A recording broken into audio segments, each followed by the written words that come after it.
जब तुम स्कूल या किसी ग्रुप में एंटर करते हो तो सिर्फ 7 सेकंड लगता है किसी को डिसाइड करने में कि तुम स्ट्रॉन्ग हो या फिर वीक हो, और यही तुम्हारा ऑरा डिसाइड करता है। अयानो कोजी क्योता एक फिक्शनल कैरेक्टर जरूर है, पर उसके आसपास जो अनसेकेबल जो कोड ऑरा बनता है वो रियल है। उसके रूट्स ह्यूमन साइकोलॉजी और न्यूरो साइंस में मौजूद है। एक ऐसी साइंस जो अगर तुमने मास्टर कर ली तो स्कूल की पूरी सोशल डायनामिक्स तुम्हारे फेवर में फ्लिप हो जाएगी। तो स्वागत है आपका एक और मास्टरपीस वीडियो में। अगर आप स्ट्रॉन्ग हो तो इस वीडियो को एंड तक देखोगे। Chapter 1 the anatomy of persons. क्या ऑरा सच में कोई माइस्टिकल एनर्जी है जिसके साथ कुछ लोग पैदा होते हैं, या फिर यह एक ह्यूमन साइकोलॉजी का एक साइकोलॉजिकल ग्लिच है जिसे हैक किया जा सकता है? जब तुम न्यू एकेडमिक ईयर के पहले दिन क्लास में एंटर करते हो तो तुम्हारा दिमाग आसपास के लोगों को स्कैन कर रहा होता है। कौन स्ट्रॉन्ग है, किससे दोस्ती करनी चाहिए, किससे बचकर रहनी चाहिए। तुम्हें क्या लगता है कि यह सब एनालाइज करने में किसी को कितना वक्त लगता है? एक हफ्ता, एक दिन?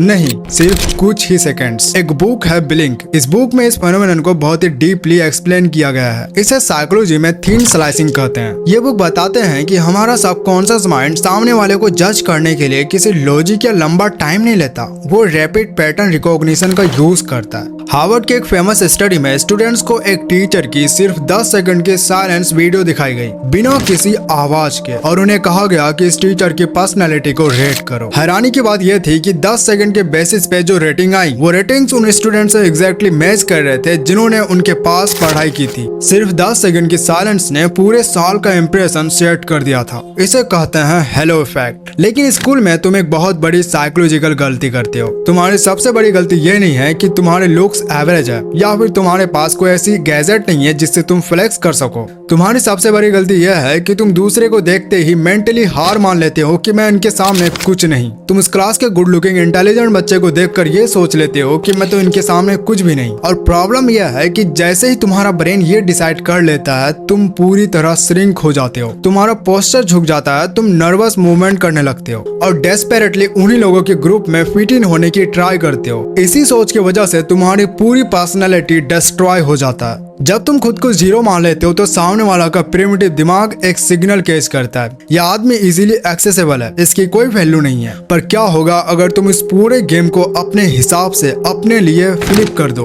क्या होगा अगर लोग तुम्हें देखें और उनका ब्रेन उन्हें सिग्नल दे कि इस इंसान के पास एक ऐसी ऑथोरिटी है जिसे चैलेंज नहीं करनी चाहिए, भले ही तुम रूम में सबसे गुड लुकिंग इंसान ना हो। क्योंकि इस ऑरा को हैक करने का सबसे पहला और सबसे डेंजरस टूल कोई जेनेटिक या महंगे कपड़े नहीं है, वो इनएक्शन है। अपने दिमाग में ये मानकर चलो कि मैं बेस्ट हूँ, आई एम द बेस्ट। अभी कमेंट में जाके कमेंट कर दो I am the best. Chapter 2 the power of detachment. School की सबसे बड़ी वीकनेस क्या है पता है? हर कोई एक इनविजिबल गेम खेल रहा है, एक ऐसी रेस जिसमें सबको एक दूसरे का अप्रूवल चाहिए। क्या मैं कूल लग रहा हूँ? क्या उस ग्रुप ने मुझे एक्सेप्ट किया? क्या मेरे मार्क्स सबसे अच्छे हैं? अगर तुम अयानो कोजी जैसे कैरेक्टर्स को डीपली ऑब्जर्व करो तो उनकी असली पावर उनकी साइलेंस में नहीं है। उनकी असली पावर एक बहुत ही रेयर साइकोलॉजिकल स्टेट में है, the power of detachment. Aura तब नहीं बनता जब तुम फोर्सफुली चुप बैठते हो। ऑरा तब बनता है जब तुम्हें जेन्युइनली फर्क पड़ना बंद हो जाता है कि सामने वाला तुम्हारे बारे में क्या सोच रहा है। जापानीज फिलोसोफर इचिरो किशिमी की एक बहुत ही आई ओपनिंग बुक है,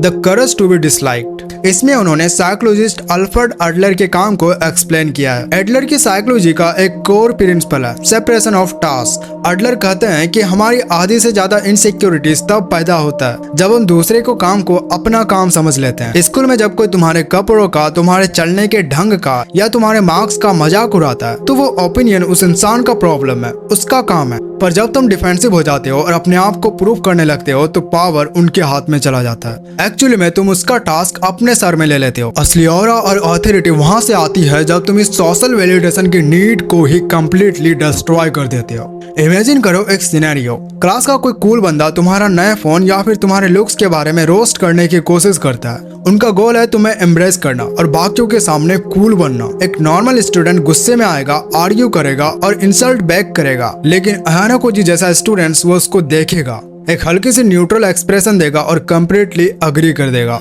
हाँ शायद तुम सही बोल रहे हो, और उसके बाद वो अपना काम कंटिन्यू करना शुरू कर देगा। ये रेस्पॉन्स सामने वाले का पूरा साइकोलॉजिकल गेम फ्रेम बर्बाद कर देता है। उसे एक रिएक्शन चाहिए था अपना ईगो बूस्ट करने के लिए, पर तुमने उसे एक एम्प्टी वाइड दे दिया। जब तुम किसी सिचुएशन का रिजल्ट से, चाहे वो किसी का वैलिडेशन हो या फिर रिजेक्शन से, इन सब चीजों से अटैच नहीं होते तो तुम्हें कोई मैनिपुलेट नहीं कर पाएगा। लेकिन सिर्फ डिअटैच होना काफी नहीं है। अगर तुम डिअटैच हो पर तुम्हारे पास कोई स्किल ही नहीं है तो लोग तुम्हें शांत नहीं बल्कि एक लूजर समझेंगे। और यहीं पे हमारा चैप्टर नंबर 3 आता है, द डेंजर ऑफ साइलेंट। बहुत से लोग समझते हैं कि शांत रहने से और डिअटैच होने से उनका ऑरा बन जाएगा, पर रियलिटी बहुत ब्रूटल है। अगर तुम चुप हो, डिअटैच हो, पर तुम्हारे पास कोई स्किल ही नहीं है शो करने के लिए। इवोल्यूशनरी साइकोलॉजी में एक बहुत क्लियर कॉन्सेप्ट है, status through dominance versus status through Prestige. Dominance वो होती है जब क्लास का बुली लोगों को डराकर रेस्पेक्ट लेने की कोशिश करता है, पर प्रेस्टीज वो होती है जब तुम्हारा ब्रेन नेचुरली किसी ऐसे इंसान के आगे सबमिट करता है जिसके पास ऐसी एक्सेप्शनल स्किल्स है जो बाकियों के पास नहीं है। अयानो कोजी का कैरेक्टर तुम्हें इसलिए पावरफुल नहीं लगता क्योंकि वो बैक बेंच में चुपचाप बैठा रहता है। वो इसलिए पावरफुल लगता है क्योंकि जब एक्चुअल में क्राइसिस आती है तो उसके पास उसे सॉल्व करने के लिए एबिलिटी है, एब्सोल्यूट इंटेलेक्ट है। बिना स्किल्स के उसकी साइलेंस कोई काम का नहीं है। डीप वर्क बुक में इस सोसाइटी का सबसे बड़ा सच बताया है। उनका कहना है कि आज की सोसाइटी में अनब्रोकन फोकस एक सुपर पावर बन गई है। जरा अपने स्कूल में ऑब्जर्व करना, 99% बच्चे cheap dopamine, short form content और गॉसिप में इतना डूब गए हैं कि वो अपने प्रीफ्रंटल कॉर्टेक्स को ही फ्राई कर चुके हैं। उनका अटेंशन स्पेन सेकंड्स का बचा है। ऐसे एनवायरनमेंट में अगर तुम किसी एक चीज को एब्सोल्यूट साइलेंस में मास्टर कर लेते हो तो तुम नेचुरली भीड़ से 10 स्टेप्स आगे निकल जाते हो। हिस्ट्री का सबसे लेजेंडरी जापानी स्वॉर्ड्समैन मियामोटो मुसाशी, इसने अपनी पूरी लाइफ सिर्फ अपनी एक टेक्निक को मास्टर करने में लगा दी। उनका ऑरा किसी फेक एटीट्यूड या डायलॉग बाजी से नहीं आता था, उनका ऑरा उनकी कॉन्फिडेंस से आता था। लोग उनसे इसलिए डरते थे क्योंकि उनका स्किल्स अनडिनाइबल था। स्कूल में इसे प्रैक्टिकली अप्लाई करना बहुत सिंपल पर पावरफुल है। अपना एक डोमेन चूज करो, वो मैथ हो सकती है, टेक हो सकता है, डिबेटिंग हो सकता है, चेस हो सकता है या स्पोर्ट्स। सबसे बड़ा रूल यह है कि प्रैक्टिस इन एब्सोल्यूट साइलेंस। अपने दोस्तों को मत बताओ कि तुम रात में कितने घंटे पढ़ रहे हो, कौन से स्किल सीख रहे हो। Let them think you are ordinary. पर जब क्लास में टीचर को ऐसा कॉम्प्लेक्स सवाल दे जहाँ सबका दिमाग साइलेंट हो जाए, और उस टाइम तुम शांति से अपना हाथ उठाओगे और उस प्रॉब्लम को सॉल्व कर दोगे। अपना काम करो और वापस नॉर्मल स्टेट में आ जाओ। जब तुम्हारी एक्सेप्शनल स्किल्स सडन और अनएक्सपेक्टेड होती है तो लोगों का दिमाग हिल जाता है। वो समझ नहीं पाता है कि इसने आखिर इतना सीखा कैसे, और यही क्यूरियोसिटी रियल ऑरा क्रिएट करती है। लेकिन यहाँ एक बहुत बड़ा रिस्क है। जब तुम कॉम्पिटेंट होते हो तो लोग तुम्हारा फायदा उठाने की कोशिश करते हैं। नोट्स दे दे, मेरा असाइनमेंट कर दे, ये कर दे, वो कर दे। लोगों को अपने लिमिट में रखने के लिए तुम्हें एक ऐसी साइकोलॉजिकल लाइन ड्रॉ करनी पड़ती है जिसे क्रॉस करने से पहले तुम्हारा सबसे करीबी दोस्त भी 10 बार सोचे। Chapter 4, the currency of attention. जरा एक साइकोलॉजिकल एक्सपेरिमेंट इमेजिन करो। स्कूल की कैफेटेरिया में 2 बच्चे हैं, एक राहुल और एक आर्यन।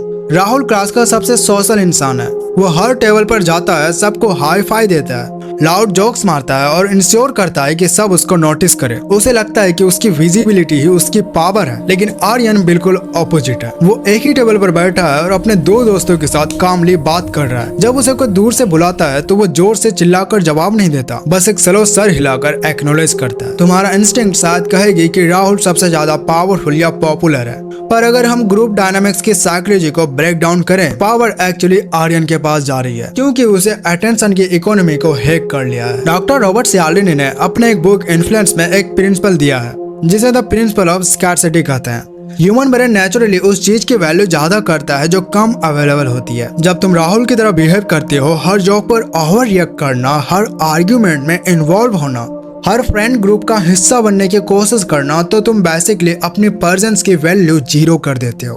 तुम मिट्टी की तरह इजीली अवेलेबल बन जाते हो। लेकिन आर्यन अनकॉन्शियसली स्कार्सिटी क्रिएट करता है। वो अपनी बातों को, अपनी प्रेजेंस को और अपने अटेंशन को रिजर्व करके रखता है, और इसलिए जब वो एक्चुअली कुछ बोलता है तो बाकी टेबल पर चुप हो जाते हैं उसको सुनने के लिए। बिहेवियरल साइंटिस्ट इस कॉन्सेप्ट को लॉ ऑफ लीस्ट एफर्ट से जोड़ते हैं। जो इंसान किसी सोशल इंटरेक्शन में सबसे कम डेस्परेटली एफर्ट डाल रहा होता है, ग्रुप की पावर नेचुरली उसकी तरफ शिफ्ट हो जाती है। अयानो कोजी क्लास डी के हर बच्चे की प्रॉब्लम सॉल्व करने के लिए नहीं जाता, वो सेलेक्टिव इंटरेक्ट करता है। उसका टाइम और उसकी अटेंशन एक्सट्रीमली प्रीमियम फील होती है क्योंकि वह उसे आसानी से नहीं देता। तुम्हें स्कूल में इसको कल से अप्लाई करना है। इसको बोलते हैं द 80-20 सोशल रूल। सिर्फ 20% वक्त इंटरेक्ट करो और 80% वक्त सिर्फ ऑब्जर्व करो। जब कोई ग्रुप कन्वर्सेशन चल रही हो तो उसमें डोमिनेट करने की, सबसे ज्यादा लाउड बोलने की कोशिश बिल्कुल मत करो। उन्हें बोलने दो और लिसन एक्टिवली। जब पूरा ग्रुप एक कंक्लूजन पर आ जाए तो एंड में एक ऐसा सेंटेंस बोलो जो उनकी सबकी बातों को लॉजिकली समराइज कर दे। Chapter 5 the dark side of aura. जब तुम स्कार्सिटी, डिटैचमेंट और साइलेंस जैसे साइकोलॉजिकल टूल्स को मास्टर कर लेती हो तो एक बहुत ही डेंजरस चीज डेवलप होती है। तुम्हारे अंदर एक गॉड कॉम्प्लेक्स डेवलप होने लगती है। तुम्हें लगने लगता है कि तुम आसपास के सभी लोगों से सुपीरियर हो। और यही वो पॉइंट है जहां 90% लोग ऐसी गलती करते हैं जो उनकी पूरी सोशल लाइफ डिस्ट्रॉय कर देती है। साइकोलॉजी में इस मेंटल स्टेट को द डार्क ट्राइड कहते हैं। इनके 3 पिलर्स हैं। नार्सिसिज्म, खुद को सबसे सुपीरियर मानना, मैकियावेलिनिज्म, दूसरों को मैनिपुलेट करना, और साइकोपैथी, इमोशंस का कंप्लीटली खत्म हो जाना। आजकल इंटरनेट पर लोग आयाना कोजी की एडिट्स देखते हैं। उन्हें लगता है कि कूल बनने का मतलब है अपने दोस्तों को मैनिपुलेट करना और एक इमोशनलेस रोबोट बन जाना। पर हिस्ट्री का पैटर्न बहुत ब्रूटल है। नेपोलियन बोनापार्ट ने अपने स्ट्रैटेजिक जीनियस से पूरा यूरोप को हिला दिया था, पर जब उसके अंदर नार्सिसिज्म और सुपीरियरिटी कॉम्प्लेक्स आया तो उसने अपने ही दोस्तों और अपने ही अलायंस को मैनिपुलेट करना शुरू कर दिया। एंड रिजल्ट क्या आया कि उसके सारे अलायंस उसके ही खिलाफ हो गए और उसको एक अकेले आइलैंड पर मरने के लिए छोड़ दिया गया। जर्मन फिलोसोफर फ्रेडरिक नीत्शे ने इस डार्क रियलिटी को एक सेंटेंस में समराइज किया था, जो मॉन्स्टर से लड़ता है उसे सावधान रहना चाहिए कि कहीं वो राक्षस ना बन जाए। और अगर आप बहुत देर तक गहरी खाई में देखते हैं तो गहरी खाई भी आपको देखती है। स्कूल में जब तुम फॉल्सली मिस्टीरियस बनने के लिए अपने पुराने दोस्तों को इग्नोर करते हो या किसी वीक बच्चे को नीचे दिखाते हो ताकि तुम डोमिनेट लग सको, तो तुम एक्चुअली में पावरफुल नहीं लग रहे, तुम एक नार्सिसिस्ट लग रहे हो जिसे फेक वैलिडेशन चाहिए। आयाना कोजी का कैरेक्टर पावरफुल इसलिए है क्योंकि वो आसपास के लोगों को अननेसेसरी डिस्ट्रॉय नहीं करता। उसका कंट्रोल उसकी खुद की माइंड पर है। रियल ऑरा मैनिपुलेशन नहीं है, रियल ऑरा सेल्फ मास्टरी है। Chapter 6 the amygdala hack. Imagine करो तुम भारी क्लास में बैठे हो। अचानक किसी बात पर तुम्हारा एक क्लासमेट तुम्हारे बहुत बुरी तरह मजाक उड़ाता है। पूरी क्लास हंसने लगती है, तुम्हारे कान गर्म हो जाते हैं और तुम्हारे दिमाग में बस एक ही बात चलता है, मुझे इसको वापस रोस्ट करना है, मुझे अपनी इज्जत वापस लानी है। न्यूरो साइंस में इस फेनोमेनन को एमिगडाला हाईजैक कहते हैं। तुम्हारा ब्रेन का emotional centre amygdala threat detect करता है, तुम्हारी बॉडी में कोर्टिसोल और एड्रेनालिन रिलीज कर देता है और तुम्हारा प्रीफ्रंटल कॉर्टेक्स जो लॉजिक और रैशनल थिंकिंग संभालता है शट डाउन हो जाता है। One who loses their temper loses their power. Thinking fast and slow book में बताता है कि हमारा दिमाग 2 सिस्टम पर काम करता है। System 1 fast, emotional and reactive होता है और सिस्टम 2 स्लो होता है, लॉजिकल होता है एंड कैलकुलेटेड होता है। ऑरा और पावर उन लोगों के पास होती है जो सिस्टम 1 को ब्लॉक करके सिस्टम 2 को एक्टिव रख सके। जब वो बच्चा क्लास में तुम्हारा मजाक उड़ाए और तुम उस पर गुस्से में रिएक्ट करो, इन दोनों के बीच एक छोटा सा स्पेस होता है। असली पावर उस स्पेस को कंट्रोल करने में है। मार्कस ऑरेलियस के पास इतनी पावर थी कि वो किसी के भी सर कटवा सकते थे, पर उन्होंने स्टोइसिज्म की फिलॉसफी को फॉलो किया, यानी अपने इमोशंस पर कंप्लीटली कंट्रोल रखना, क्योंकि वो मानते थे कि गुस्सा एक्चुअली में कमजोरी है। तो नेक्स्ट टाइम जब स्कूल में कोई टीचर अनफेयर तरीका से डांटे या फिर कोई बुली प्रोवोक करने की कोशिश करे तो अपने ब्रेन को हैक करो। तुम्हारा एक्शनेबल लेसन होना चाहिए 3 सेकंड रूल। इंस्टेंट रिएक्ट मत करो, फिजिकली अपनी जगह पर स्टेबल रहो, उनकी आंखों में देखो और मेंटली 1, 2, 3 काउंट करो। इन 3 सेकंड्स में तुम्हारा एमिगडाला शांत होने लगेगा। Chapter 7 the 30 days aura blueprint. Knowledge बिना एक्शन का सिर्फ एंटरटेनमेंट है। 3 स्लाइसिंग समझ लिया, डिअटैचमेंट समझ लिया, एमिगडाला हैक को भी समझ लिया, पर कल सुबह जब तुम स्कूल के गेट के अंदर जाओगे तुम्हारा पुराना बिहेवियरल पैटर्न तुम्हें वापस खींचने की कोशिश करेगा। तुम्हारा ब्रेन पुरानी हैबिट्स को फॉलो करने के लिए हार्ड वायर्ड है, इसलिए हमें विल पावर नहीं बल्कि आइडेंटिटी बेस्ड हैबिट्स को यूज करना होगा। ऑथर जेम्स क्लियर अपनी बुक एटॉमिक हैबिट्स में बताते हैं कि सबसे पावरफुल चेंज तब आता है जब तुम अपने रिजल्ट्स पर नहीं बल्कि अपने आइडेंटिटी पर फोकस करती हो।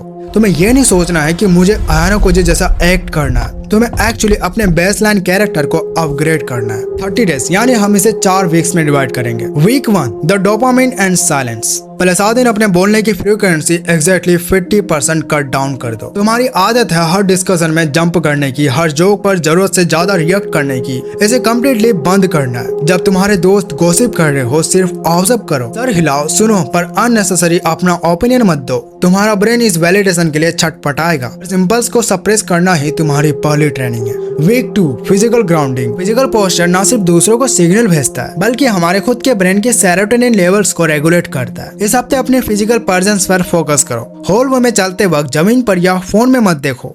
चेस्ट हल्की से बाहर, शोल्डर रिलैक्स रखो और मूवमेंट स्लो। अपने हाथ इधर उधर मत हिलाओ। जब किसी से बात करो तो सॉलिड आई कांटेक्ट मेंटेन करो। एक स्टेबल फिजिकल प्रेजेंस सामने वाले के सबकॉन्शियस को बता देता है कि तुम सेफ हो और पावरफुल हो।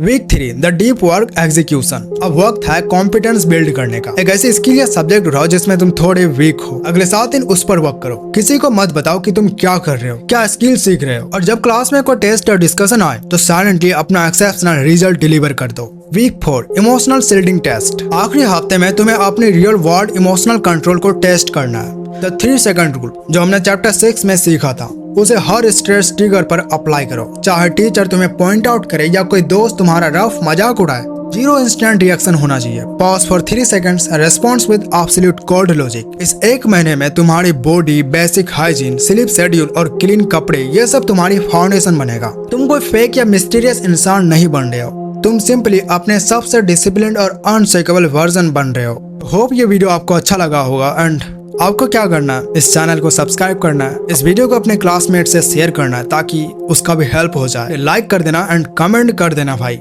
Thanks for watching.